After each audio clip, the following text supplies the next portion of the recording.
Hey guys, Aaron here. Today we're going to be replacing the battery out of this Chevy Silverado. However, if you have a GMC Sierra, a GMC Yukon, a Chevy Tahoe, Suburban, Cadillac Escalade, years 2010 through 2018, these procedures will work. This particular vehicle is a 2015 Silverado with a 5.3 engine. Same thing if you have a 6.2 engine, no differences there. As you can see, there's a lot of things in the way. There's some cross members, some plastic covers, multiple cables.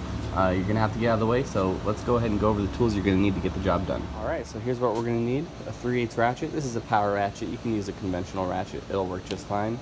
A couple of extensions, 3/8 extensions, a 13mm socket, 10mm socket, and a flat blade screwdriver to help us remove the positive side battery cable. Of course, your new battery. I will include a link in the description of a battery that will work for these vehicles. This is a 3-year warranty battery from O'Reilly Auto Parts. So the first thing that we're going to do is we'll remove this cross member by removing 3 bolts.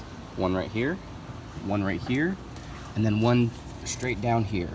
You're going to need your 13mm socket to remove that.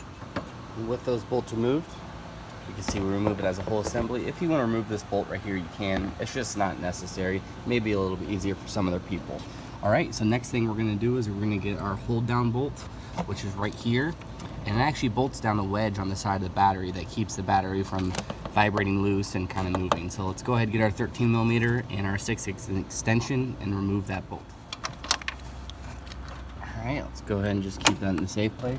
Next thing we're going to do is grab our 10mm socket or wrench and loosen up the 2 posts. Here's going to be our positive, and then our negative or ground post is going to be right there. I actually ended up finding the positive cover, so to get that off, simply just pull up and you can actually remove this to make it a lot easier. One quick note, you don't need to remove these nuts all the way, just simply loosen them and the terminal should come free. So the cable is relatively easy. Another thing that a lot of people struggle with is this cover. What you'll try to do is just get your fingers under here and lift up, and this cover should come off, which makes moving this whole terminal bar a whole lot easier. Once we have our cables loose, go ahead and give them a little wiggle. What I like to do is just kind of set them aside, get them out of the way.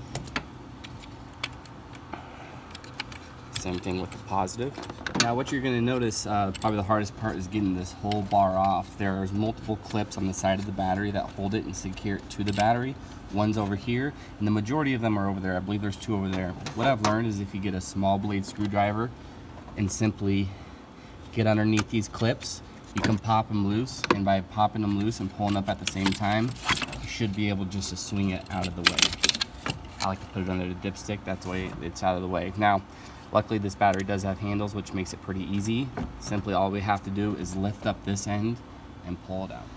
Now while we have the battery out of the vehicle, now is a good time just to inspect our battery cables for any corrosion or any signs of fatigue. These ones are pretty clean. I don't see a lot of corrosion issues with these trucks just because the batteries seem to be sealed up on top. There's not a chance for acid to get on them. If you do need a good battery cleaner, I will put a link in the description for a good battery cleaner, and it works pretty well. So let's go ahead and throw this battery in and get everything zipped down. And before we start putting all the lines back in and everything like that, what I like to do is just make sure that the battery is secured by putting our wedge back. It's obviously going to be easier to get to now than instead everything is in the way.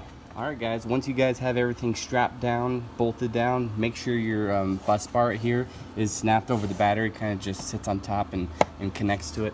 I hope this video has helped you out. If it has, please like and subscribe. If you have any questions or comments, feel free to leave something in the comment section, guys, and I'll see you next time.